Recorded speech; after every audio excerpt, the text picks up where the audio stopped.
আজকের আলোচনাটা মানে শুরু করা যাক একটা বেশ বেশ কঠিন কিন্তু ইন্টারেস্টিং প্রশ্ন দিয়ে। আমাদের হাতে কিছু ধর্মতাত্ত্বিক লেখা আছে, বুঝলেন? এগুলো ঈশ্বরের ন্যায় বিচার, মানুষের স্বাধীন ইচ্ছা, ক্রুশের আবার ধরুন শেষ বিচার, এইসব গভীর বিষয় নিয়ে কথা বলছে। আচ্ছা, একটা প্রশ্ন মনে আসে, ঈশ্বর তো সবই জানেন, তাই না? তাহলে আবার এই সবার সামনে বিচার করার দরকারটা কি? আর মানুষের স্বাধীন ইচ্ছা, সেটারই বা কি হবে? এই লেখাগুলো এইগুলোকেই ছুঁয়ে গেছে। বিশেষ করে ওই যে যিশুর সাথে ক্রুশে বিদ্ধ হওয়া এক অপরাধী, তার ভবিষ্যৎ নিয়ে একটা প্রশ্ন তুলেছে। ঠিক বলেছেন। এই লেখাগুলো আসলে কি বলে, ঈশ্বর কতটা জানেন আর তার সৃষ্টি মানে আমরা কতটা জানি, এই দুটোর মধ্যে যে একটা টানাপোড়েন আছে সেটা নিয়েই কথা বলে। টানাপোড়েন কিভাবে? এই যে ধরুন, ঈশ্বর কেন সবার সামনে তার কাজের কারণ ব্যাখ্যা করেন, কেন তার ভালোবাসা বা ন্যায় বিচার পুরোপুরি বুঝতে ক্রুশের মতো একটা ঘটনার দরকার পড়ল, এই বিষয়গুলোই এখানকার মূল ফোকাস। এটা কিন্তু সহজ আলোচনা নয় মোটো, বেশ কিছু জটিল ধারণা এখানে জড়িয়ে আছে। একদম। আমারও তাই মনে হলো পড়তে গিয়ে। তো আমাদের আজকের কাজ হলো এই উৎসগুলো একটু ঘেঁটে দেখা, এর ভেতরের মূল ভাবনাগুলো সহজ করে তুলে ধরা। হ্যাঁ, মানে ঈশ্বরের ওই বিশাল পরিকল্পনা আর মানুষের এই যে বেছে নেবার স্বাধীনতা, এটার মধ্যে যে একটা অদ্ভুত সম্পর্ক। আর ধরুন, শেষ বিচারের বিভিন্ন ধাপ নিয়ে যেসব মতামত আছে, সেগুলো আমরা একটু একটু তলিয়ে দেখব। দেখি কি বেরিয়ে আসে। নিশ্চয়ই। তো প্রথমেই একটা বিষয় খুব পরিষ্কার করে বলা হয়েছে, ঈশ্বর কিন্তু সব জানেন, একদম শুরু থেকেই। কে বিশ্বাস করবে কে করবে না, এটা তার কাছে নতুন কিছু নয়। একদম। কিন্তু মজার ব্যাপার হলো, আমরা তার সৃষ্টি, আমরা কিন্তু জানি না, না অন্যের মনের কথা, না ভবিষ্যৎ। ঠিক। আর এই যে না জানা, এটাই কিন্তু অনেক কিছুর মূলে। যেহেতু আমরা একে অপরের বা ধরুন ঈশ্বরের আসল উদ্দেশ্য পুরোপুরি জানি না, তাই ঈশ্বর যদি কোনো কারণ না দেখিয়ে কাউকে শাস্তি বা পুরস্কার দেন, তাহলে তো আমরা ভুল বুঝতেই পারি। বেজট দৃষ্টি হয়তো ভাববে ঈশ্বর হয়তো পক্ষপাত করছেন বা অন্যায় করছেন। এই জন্যেই ঈশ্বরের ন্যায় বিচার যে একদম নিখুঁত, এটা প্রমাণ করার জন্য একটা প্রকাশ্য বিচার দরকার। আচ্ছা। তিনি সবার সামনে যুক্তি প্রমাণ সব সহকারে রায় দেন, যাতে কেউ তার সততা নিয়ে প্রশ্ন তুলতে না পারে। তার মানে এই প্রকাশ্য বিচারটা আসলে আমাদের মতো সৃষ্টির জন্য, ঈশ্বরের নিজের জন্য নয়, যাতে আমরা তার সিদ্ধান্তগুলো বুঝতে পারি, বিশ্বাস করতে পারি। হ্যাঁ, অনেকটা সেরকমই। কারণ আমরা তো শুধু বাইরের জিনিস দেখি, তাই না? কাজ দেখি, কথা শুনি। ওই উৎসগুলোতে একটা শব্দ ব্যবহার করা হয়েছে, ফলাফল। ফলাফল? হ্যাঁ, একজন মানুষের সারা জীবনের কাজ, তার কথা, তার ব্যবহার, এই ফলাফল দেখেই আমরা তার ভেতরের বিশ্বাস বা উদ্দেশ্য বোঝার চেষ্টা করি। ঈশ্বর তো আমাদের এই সীমাবদ্ধতাটা জানেন, তাই তিনি বিচারের দিনে এই ফলাফলগুলোই সবার সামনে তুলে ধরেন। আর এই ফলাফল তৈরি হতে তো সময় লাগে, সুযোগও লাগে, তাই না? চট করে তো বোঝা যায় না কে কেমন। ঠিক ধরেছেন। এই জন্যেই প্রত্যেক মানুষকে তার জীবনে যথেষ্ট সময় দেওয়া হয়, সুযোগ দেওয়া হয়। তার জীবনের কাজের একটা নির্দিষ্ট পরিমাণ বা মাত্রা থাকা চাই, যাতে তার ভেতরের আসল রূপটা প্রকাশ পায়। বিচারের দিনে যেন তার জীবনটাই তার হয়ে কথা বলে। সে কি সত্যি বিশ্বাসী ছিল, নাকি শুধু দেখানোর জন্য ছিল? আচ্ছা, আচ্ছা, বেশ। তাহলে ঈশ্বরের ভালোবাসা আর ন্যায় বিচার বুঝতে পারাটা কি খুব জরুরি? লেখাগুলো যেমন বলছে যে সৃষ্টি ঈশ্বরের বিচার বা পরিকল্পনা বুঝতে না পারে, তার মনে তো সন্দেহ আসতেই পারে। অবশ্যই। আর সন্দেহ থাকলে তো ঈশ্বরকে মন থেকে ভালোবাসা কঠিন, তাই না? তখন তো পাপ করার দিকে ঝোঁকার সম্ভাবনাও বেড়ে যায়। একদম। আর ঠিক এই জায়গাতেই ক্রুশের ব্যাপারটা আসে। উৎসগুলো একটা খুব গুরুত্বপূর্ণ প্রশ্ন তুলেছে, জানেন? কি প্রশ্ন? যে ঈশ্বর কি পারতেন না শুরুতেই এমন সৃষ্টি তৈরি করতে যারা পাপ করবেই না, যারা শুরু থেকেই তার ভালোবাসা, তার ন্যায় বিচার সব বুঝবে? উত্তর হলো হ্যাঁ, পারতেন। পারতেন, তাহলে করেননি কেন? কারণ তাহলে ক্রুশের প্রয়োজন হতো না। আর তার চেয়েও বড় কথা, সৃষ্টির কোনো পছন্দের স্বাধীনতা বা যাকে আমরা বলি স্বাধীন ইচ্ছা, সেটাই থাকত না। ও, তার মানে স্বাধীন ইচ্ছা দেওয়ার কারণেই পাপের সম্ভাবনা তৈরি হলো, আর সেই পাপের সমাধান হিসেবে আর ঈশ্বরের ভালোবাসা প্রমাণের জন্যই ক্রুশের প্রয়োজন হলো। ব্যাপারটা বেশ বেশ জটিল কিন্তু। হ্যাঁ, এটাই এই লেখাগুলোর মূল যুক্তির একটা বড় অংশ। দেখুন, বর্তমান ব্যবস্থায় ঈশ্বর কিন্তু জোর করেন না। তিনি পথ দেখান, জানার সুযোগ দেন। কেউ যদি সত্যিই জানতে চায়, সে ঈশ্বরকে জানতে পারে। হুম। জানলে ভালোবাসতে পারে। আর যদি ভালোবাসে, তাহলে পাপ থেকে দূরে থাকতে পারে। কিন্তু পুরো ব্যাপারটা নির্ভর করে ব্যক্তির ইচ্ছার ওপর। যে ঈশ্বরকে অস্বীকার করে, সে আসলে তার ভালোবাসা আর ন্যায়বিচার বোঝার সুযোগটাই হারিয়ে ফেলে। তাহলে ঈশ্বরকে জানা বা বোঝার এই ব্যাপারটা কি তার অনুগ্রহের ওপর নির্ভর করে? মানে তিনি অনুগ্রহ করেন বলেই আমরা জানতে পারি, আর সেই অনুগ্রহ গ্রহণ করা বা না করাটা আমাদের হাতে? হ্যাঁ, উৎসগুলো সেদিকেই ইঙ্গিত করছে। বলা হচ্ছে, লোভ, স্বার্থপরতা, এই জিনিসগুলো মানুষকে ঈশ্বরের অনুগ্রহ থেকে দূরে সরিয়ে দেয়। আচ্ছা। আর কেউ যদি সেই অনুগ্রহ প্রত্যাখ্যান করে, সে তো ঈশ্বরকে চিনতেই পারে না। ফলে তার বিরুদ্ধে চলে যায়। ঈশ্বর চান না কেউ তাকে প্রত্যাখ্যান করুক। এই জন্যেই ক্রুশকে এত বড় একটা ঘটনা হিসেবে দেখানো হয়েছে। মানে ভালোবাসার চরম প্রকাশ হিসেবে। ঠিক তাই। ঈশ্বরের ভালোবাসার এমন এক চরম প্রকাশ যে সেটাকে অগ্রাহ্য করাটা খুব কঠিন হয়ে পড়ে। ক্রুশের মাধ্যমে সৃষ্টি মূল্যবান হয়ে উঠল, এই কথাটা আমার খুব মনে ধরেছে জানেন। একটা উদাহরণও দেওয়া হয়েছে, ওই ভাঙা খেলনার মতো। এটা যদি একটু বুঝিয়ে বলতেন। অবশ্যই। ধারণাটা হলো, দেখুন, ঈশ্বর তো সর্বশক্তিমান। তিনি চাইলেই তো এই সৃষ্টি ধ্বংস করে আবার নতুন করে গড়তে পারেন, তাই না? হ্যাঁ, পারেন তো। তাহলে এই যে এত ত্রুটিপূর্ণ সৃষ্টি, এর প্রতি তার এত টান কেন? উৎসগুলো বলছে কারণটা হলো যিশুর আত্মত্যাগ। যখন পিতা ঈশ্বর দেখলেন তার পুত্র এই সৃষ্টির পাপমোচনের জন্য এত কষ্ট স্বীকার করছেন, এমনকি তাদের মধ্যে একটা সাময়িক বিচ্ছেদও ঘটছে, তখন সেই পুত্রের রক্তে ভিজে যাওয়া এই সৃষ্টি পিতার কাছে অমূল্য হয়ে উঠল। বাহ, ওই ভাঙা খেলনার উদাহরণটা তাহলে এখানে খুব ভালো কাজ করছে। সন্তানের স্মৃতি জড়িয়ে থাকা যেমন একটা সাধারণ জিনিসও বাবা মায়ের কাছে খুব দামি হয়ে যায়, সেরকম। একদম ঠিক ধরেছেন। যিশুর আত্মত্যাগের কারণে এই সৃষ্টি এখন ঈশ্বরের কাছে শুধু তার হাতের কাজ নয়, বরং তার পুত্রের ভালোবাসা আর কষ্টের একটা স্মৃতিচিহ্ন। তাই তিনি একে সহজে ত্যাগ করতে পারেন না। খুব সুন্দর ব্যাখ্যা। কিন্তু এখানে আমার আর একটা প্রশ্ন আসছে। এই যে মানুষের স্বাধীন ইচ্ছার কথা আমরা বলছিলাম, এই স্বাধীন ইচ্ছা কি চিরকাল থাকবে? লেখাগুলোতে শয়তানের শাস্তির প্রসঙ্গ এসেছে।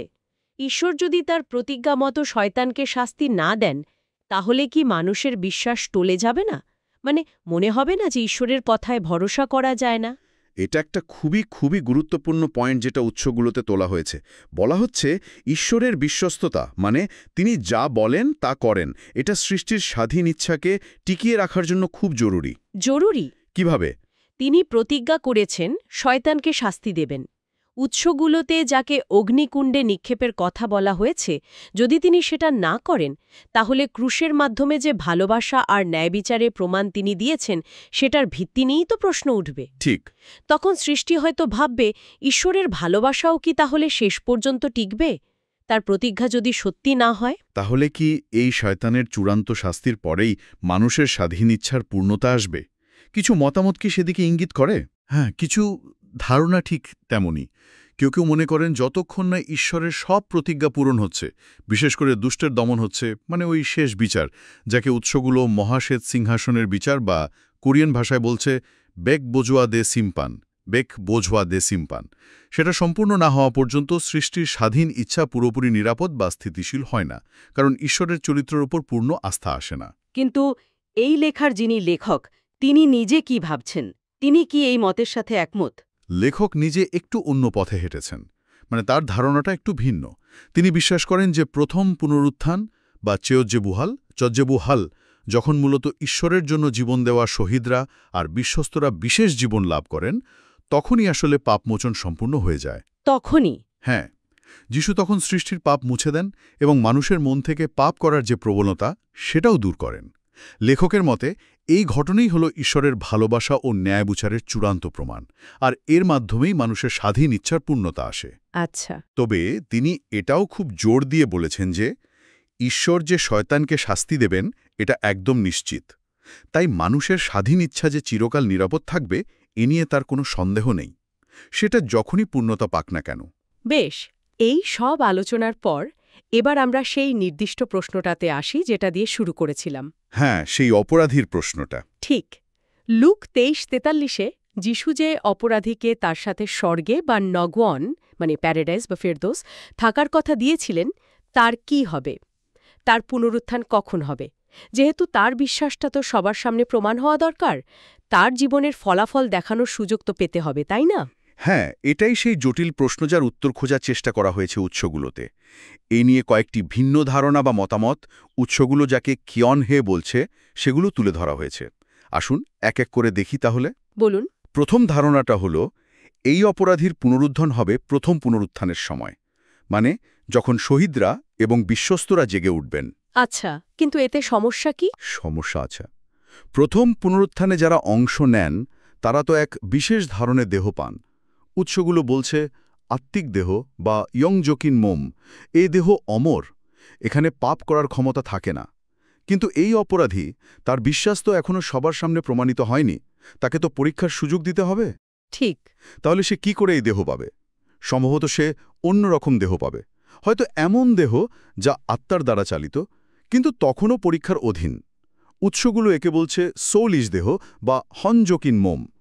এটা একটা ব্যাখ্যার বিষয়। আর কিছু? আরেকটা প্রশ্ন হল ন্যায্যতা নিয়ে, মানে ফেয়ারনেস। যদি সে তখন পুনরুত্থিত হয়, তাহলে সে তো এরপর আসছে সেই 1000 বছরের রাজ্যে বা ছন্যান ওয়াঙ্গুক, ছন্যানুয়াঙ্গুক। যেখানে শান্তি থাকবে, হ্যাঁ। যেখানে শান্তি বিরাজ করবে। এখন প্রশ্ন হল, যারা ঈশ্বরের জন্য এত কষ্ট করেছেন, শহীদ হয়েছেন, তাদের তুলনায় এই অপরাধী কি এত সহজে এত বড় পুরস্কার পেয়ে যাবে? এটা কি ঠিক? এই বিষয়টাও ভাবার মতো। বেশ প্যাচালো যুক্তি। তাহলে দ্বিতীয় ধারণাটা কি? দ্বিতীয় ধারণাটা হল, তার পুনরুত্থান হবে 1000 বছরের রাজ্যের ঠিক শুরুতে। রাজ্যের শুরুতে? হ্যাঁ, এটার সমস্যাও অনেকটা আগের মতো। এর মানে দাঁড়ায়, শহীদদের প্রথম পুনরুত্থান আর একেবারে শেষের মহাবিচারের মাঝে আরও একটা বড় সড় পুনরুত্থান হবে, যেখানে মানুষ এই সোলিশ বা আত্মাসম্পন্ন দেহ পাবে। কিন্তু বাইবেলে কি এমন আলাদা পুনরুত্থানের কথা বলা আছে? সেটার স্পষ্ট উল্লেখ খুঁজে পাওয়া কঠিন, তাই এই ধারণার জন্য আরও ব্যাখ্যার দরকার। আর সেই আগের প্রশ্নটা এখানেও আসছে, যদি সে রাজ্যের শুরুতেই পুনরুত্থিত হয়ে 1000 বছর ধরে শান্তিতে থাকে কোনো অভিশাপ ছাড়াই, তাহলে কি সেটা ন্যায্য হবে, বিশেষ করে তাদের তুলনায় যারা অনেক ত্যাগ স্বীকার করেছে? আচ্ছা, দুটো ধারণাতেই তাহলে ন্যায্যতা আর ব্যাখ্যার অভাবের প্রশ্ন উঠছে। তাহলে এই লেখক নিজে কোন দিকে ঝুঁকেছেন? তার নিজের মতামতটা কি? এটা শোনার জন্য খুব আগ্রহ হচ্ছে। লেখকের নিজস্ব মতামত, মানে তার কিয়নহে, বেশ অভিনব আর কিছুটা অপ্রত্যাশিতও বটে। তিনি যা বলতে চেয়েছেন সেটা একটু মন দিয়ে শুনতে হবে। বলুন, শুনছি। তিনি বলছেন, বাইবেলের প্রকাশিত বাক্য অনুযায়ী 1000 বছরের রাজ্যের শেষের দিকে শয়তানকে অল্প সময়ের জন্য ছাড়া হবে, তাই না? হ্যাঁ, শুনেছি। তখন সে বহু মানুষকে, যাদের গোগ মাগোগের সাথে তুলনা করা হয়েছে, ঈশ্বরের বিরুদ্ধে বিভ্রান্ত করবে। সেই কঠিন সময়ে খুব কম লোকই যিশুর পক্ষে থাকবে এবং তার জন্য প্রাণ দেবে। এরা হবে যেন এক নতুন প্রজন্মের শহীদ। নতুন শহীদ। আচ্ছা। এখন পুরস্কারের কথায় আসি। যারা পৃথিবীর ইতিহাসে আগে শহীদ হয়েছেন, ধরুন রোমান সাম্রাজ্যের সময় বা পরেও, তারা পুরস্কার হিসেবে পাবেন নতুন পৃথিবী বা স্যাতাং। ঠিক। কিন্তু এই নতুন পৃথিবীর পরেই তো মহাবিচার, তাই এরপর আর কোনো পুরস্কারের সুযোগ নেই। লেখকের যুক্তি হল, তাহলে যারা এই 1000 বছরের শেষে শহীদ হবে, তাদের পুরস্কারটা কি? হ্যাঁ, কি পুরস্কার? তিনি বলছেন, তাদের পুরস্কার হল ওই 1000 বছরের শান্তিময় জীবনটাই। যদিও তারা হয়তো প্রথম শহীদদের মতো যাজক হয়ে শাসন করেনি, কিন্তু তারা কোনো কষ্ট ছাড়াই 1000 বছর শান্তিতে কাটিয়েছে, এটাই তাদের পুরস্কার। কিন্তু একটা মিনিট, যারা শয়তানের পক্ষে নিয়েছিল তারাও তো ওই 1000 বছর শান্তিতেই ছিল। তাদের কি হবে? এটা তো একটা বড় প্রশ্ন। ঠিক, এটাই সবচেয়ে গুরুত্বপূর্ণ পয়েন্ট। লেখকের উত্তরটা এখানে খুব খুব ভাবনার মতো। তিনি বলছেন, যারা শয়তানের পক্ষে নিয়েছিল তারা আসলে 1000 বছর ধরে ঈশ্বরের অমছনান অনুগ্রহ, মানে বিশাল অনুগ্রহ পেয়েছিল। শান্তি, প্রাচুর্য সবই তারা উপভোগ করেছিল। তো তাই এত অনুগ্রহ পেয়েও সেটাকে প্রত্যাখ্যান করার শাস্তিটা হবে ভয়াবহ। তাদের কাটানো ওই শান্তিময় 1000 বছর তখন আর পুরস্কার থাকবে না, বরং সেটা তাদের বিরুদ্ধে বিচারের একটা অংশ হয়ে দাঁড়াবে। কিভাবে? একই জীবন একজনের পুরস্কার আর একজনের শাস্তির কারণ। কিভাবে? সেটা লেখক স্পষ্ট করেননি, কিন্তু তিনি ঈশ্বরের ন্যায় বিচারের ওপর ভরসা রেখেছেন। যুক্তিটা হলো, যাকে বেশি দেওয়া হয়েছে তার কাছে বেশি চাওয়াও হবে। লুক 12:48 কথা মনে আছে? তবে এটাও ঠিক, ঈশ্বর কারোর ওপর তার প্রাপ্ত অনুগ্রহের চেয়ে বেশি দায়িত্বের বোঝা চাপাবেন না। বাহ, এটা তো একেবারে অন্যরকম একটা ব্যাখ্যা। অর্থাৎ একই শান্তিময় জীবনটা কারোর জন্য পুরস্কার, আবার কারোর জন্য পরে কঠোর বিচারের কারণ হয়ে দাঁড়াচ্ছে, কারণ তারা অনুগ্রহ পেয়েও তা প্রত্যাখ্যান করেছিল। এটা সত্যি সত্যি ভাবার মতো। আচ্ছা, তৃতীয় কোনো ধারণাও কি আছে? হ্যাঁ, একটা তৃতীয় ধারণা উল্লেখ করা হয়েছে, সেটা হলো অপরাধীর পুনরুত্থান হবে 1000 বছরের রাজ্যের একেবারে শেষে। শেষে? তাহলে সমস্যা কি? এক্ষেত্রে মূল সমস্যা হল, যদি তারা রাজ্যের শেষেই পুনরুত্থিত হন, তাহলে তারা তো আর ওই রাজ্যের বাসিন্দা হতে পারল না। তাহলে প্রশ্ন আসে, ওই 1000 বছর ধরে কারা পৃথিবীতে বাস করবে, কারা বংশবৃদ্ধি করবে, যেমনটা যিশাইয়া 65-র 20 পদে ইঙ্গিত দেওয়া আছে। এর একটা পরিষ্কার ব্যাখ্যা দরকার। ঠিক। আর আগের মতো এই ধারণাও ইঙ্গিত করে যে প্রথম পুনরুত্থান আর মহাবিচারের মাঝে আরও একটা বড় পুনরুত্থান হবে।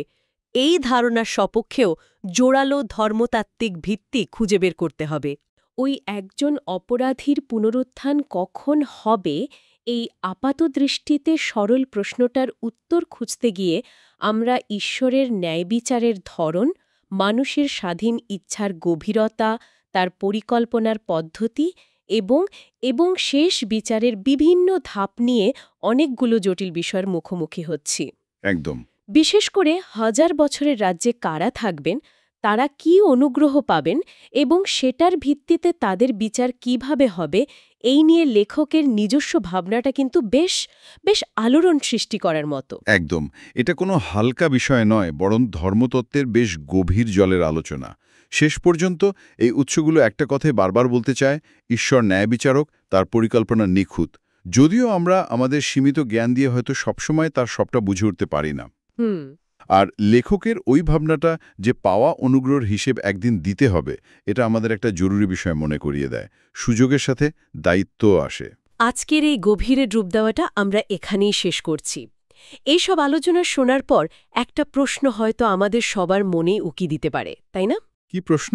যে আমরা আমাদের জীবনে যে জ্ঞান, সুযোগ বা অনুগ্রহ পাচ্ছি, সেটা আধ্যাত্মিক হোক বা জাগতিক, সেগুলোর ভিত্তিতে আমাদের নিজেদের উপর কি দায়িত্ব এসে পড়ে। এই প্রশ্নটা হয়তো শুধু এই নির্দিষ্ট ধর্মতত্ত্বের গণ্ডিতেই আটকেনি, বরং আমাদের সবার প্রতিদিনের জীবনের জন্যই প্রাসঙ্গিক।